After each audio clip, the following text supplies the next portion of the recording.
Otobüs YouTube kanalından herkese merhaba. Yepyeni bir videoyla birlikte sizlerleyiz. Bu defa otobüs yolculuğu yerine Türkiye'nin kilometre olarak en uzun aktarmasız otobüs yolculuklarını paylaşacağım. Ondan 1'e doğru geri geri sırasıyla sizlere arkadaşlar bu yolculuklardan bahsedeceğim. Türkiye'de tek plaka, tek araçla yapılabilen en uzun otobüs rotası sizce kaç kilometre olabilir? Bugün bunu göreceğiz arkadaşlar. Hangi rota, kaç kilometre, hangi firma yapıyor bunları sizlerle birlikte hepsini incelemiş olacağız. Ama öncesinde ufak bir bilgilendirme yapmak istiyorum sizlere. Kanalımızın katıl üyeliğini aktif ettik. Çünkü bunun en büyük sebeplerinden birisi artan maliyetler ve benim artık bu yolculukları yapmamdaki yaşamış olduğum zorluklar. Bundan dolayı da eğer katıl üyem olmak isterseniz çok mutlu olurum. Sadece katıla basıp üyeliğinizi aktif etmeniz benim için çok çok değerli arkadaşlar. Katıla özel olarak da her video bir gün önce erken erişim olarak sizlere ulaşmış olacak. Elimden geldiğince de katıl üyelerine özel videolarda yapmaya çalışacağım arkadaşlar. Evet, listemizin 10. sırasıyla dilerseniz videoya başlayalım.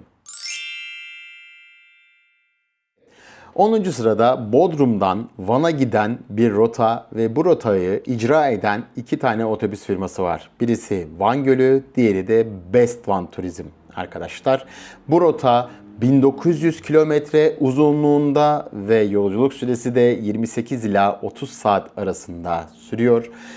Muğla'nın Bodrum ilçesinden yola çıkan otobüs önce Aydın'a, ardından Denizli, Konya, Aksaray, Nevşehir, Kayseri, Malatya, Elazığ, Bingöl, Muş, Tatvan ve Van'a kadar uzanıyor.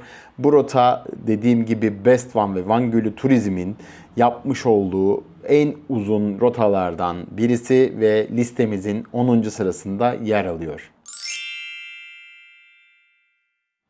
Listemizin 9. sırasına geldiğimizde yine başlangıç olarak Bodrum'u görüyoruz ve Bodrum'dan Ağrı'nın Doğu Bayazıt ilçesine giden bir rota ve bu rotanın uzunluğu 1904 kilometre. Bu rotayı icra eden firma ise MK Ağrı Güven Turizm arkadaşlar. Rotamız yine bir önceki 10.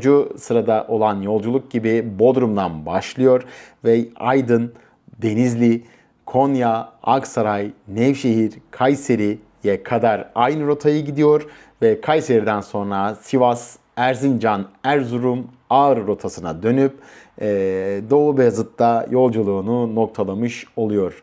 MK Ağrı Güven ile bu yolculuk yine ortalama 29 ila 31 saat arası sürüyor arkadaşlar. Listemizin 8. sırasında bu defa başlangıç yeri farklı olan Van Kalesi Turizm'in icra ettiği ve bir önceki yolculuktan sadece 1 kilometre uzun olan 1905 kilometre ile Çorlu-Van seferi var arkadaşlar. Bu rotada Van Kalesi 28 ila 30 saat süren bir yolculuğa çıkıyor. Çorlu'dan başlayan, Tekirdağ Çorlu ilçesinden başlayan yolculuk önce İstanbul'a, ardından Gebze, Kocaeli, Sakarya, Düzce, Bolu ve Ankara'ya kadar otoyoldan devam ediyor. Ardından Kırıkkale, Kırşehir, Kayseri'ye geliyor ve Malatya, Elazığ, Bingöl, Muş, Bitlis kavşağından geçip Tatvan'dan devam ediyor ve Van'da son buluyor. Listemizin bir üst sırası olan 7. sıraya geldiğimizde ise arkadaşlar bizi burada 1930 kilometrelik Best Van Turizm'in icra ettiği İstanbul Yüksekova yolculuğu karşılıyor. Bu yolculukta 27 ila 29 saat arası sürüyor. İstanbul Esenler Otogar'dan hareketle başlayan bu yolculuk yine bir önceki yolculuk gibi arkadaşlar Gebze, Kocaeli, Sakarya, Düzce, Bolu ve Ankara'ya kadar otoyoldan geliyor. Ankara'dan sonra Kırıkkale, Kırşehir, Kayseri'ye gelip Malatya, Elazığ, Bingöl, Muş, Tatvan rotasını gelip Van merkeze uğramadan Gevaş ve Güroymak üzerinden devam ederek Başkale'den Van'a, Başkale'den Yüksekova'ya ulaşıyor arkadaşlar ve yolculuğunu tamamlamış oluyor. Evet, listemizin 6 numarasına geldiğimizde yine finalinde Van olan bir il görüyoruz. 1934 kilometre uzunluğunda Tekirdağ-Van seferi bizi karşılıyor arkadaşlar. Bu yolculuğu da yine Van Gölü Turizm gerçekleştiriyor ve 30 ila 32 saat arasında sürüyor bu yolculuk. Tekirdağ'dan yola çıkıp İstanbul Esenler Otogar'a ve ardından Gebze'ye, Kocaeli'ye, Sakarya'ya, Düzce, Bolu ve Ankara'ya otobandan geliyor ve bunun sonrasında bir önceki yolculuktaki gibi arkadaşlar Kırıkkale, Kırşehir, Kayseri, Malatya, Elazığ, Bingöl, Muş, Tatvan, Gevaş ve Van'da noktalanmış oluyor. Ve aktarmasız yolculuklarımızın ilk 5'ine geldik. 5. sırada arkadaşlar Bodrum'dan başlayan bir yolculuk yine bize eşlik ediyor. Bodrum'dan Van'ın Erciş ilçesine uzanan bir yolculuk. Sizin de adından da anladığınız üzere bu yolculuğu Öz Erciş Seyahat gerçekleştiriyor ve 1942 kilometre uzunluğunda 29 ila 31 saat süren bir yolculuktan bahsediyoruz. Bodrum'dan yola çıkan otobüs Aydın, Denizli, Konya, Aksaray, Nevşehir, Kayseri yoluna kadar geliyor ve buradan sonra diğer Van firmalarının aksine kuzeye çıkıyoruz. Sivas, Erzincan, Erzurum, Ağrı, Patnos ve Erciş'e kadar geliyoruz.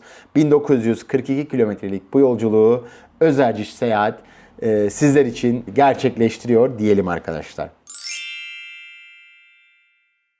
Bu muhteşem sıramızın şu an 4. sırasına geldik. 4.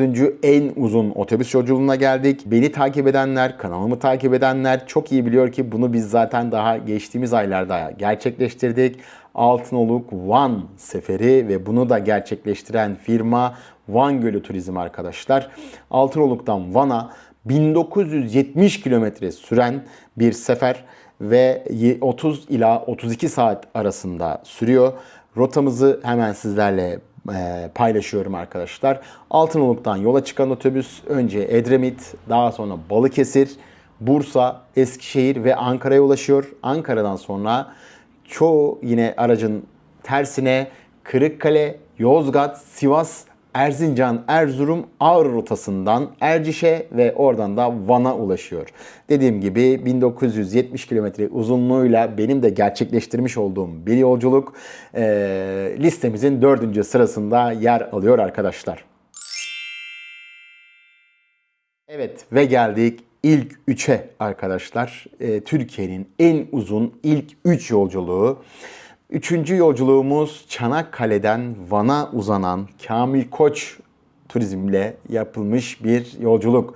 1972 kilometre uzunluğunda ve 30 ile 32 saat aralığında süren bir yolculuk. Çanakkale merkezden başlıyor. Bursa, Eskişehir ve Ankara'ya ulaşıyor. Ve ardından yine yukarıdan giderek bir önceki yolculuğumuzdaki gibi arkadaşlar Kırıkkale, Yozgat, Sivas, Erzincan, Erzurum, Ağrı, Erciş ve Van'a kadar ulaşıyor. Türkiye'nin en uzun 3. rotası Kamil Koç Flixbus işbirliğiyle yapılıyor ve 30-32 saat aralığında sürüyor arkadaşlar.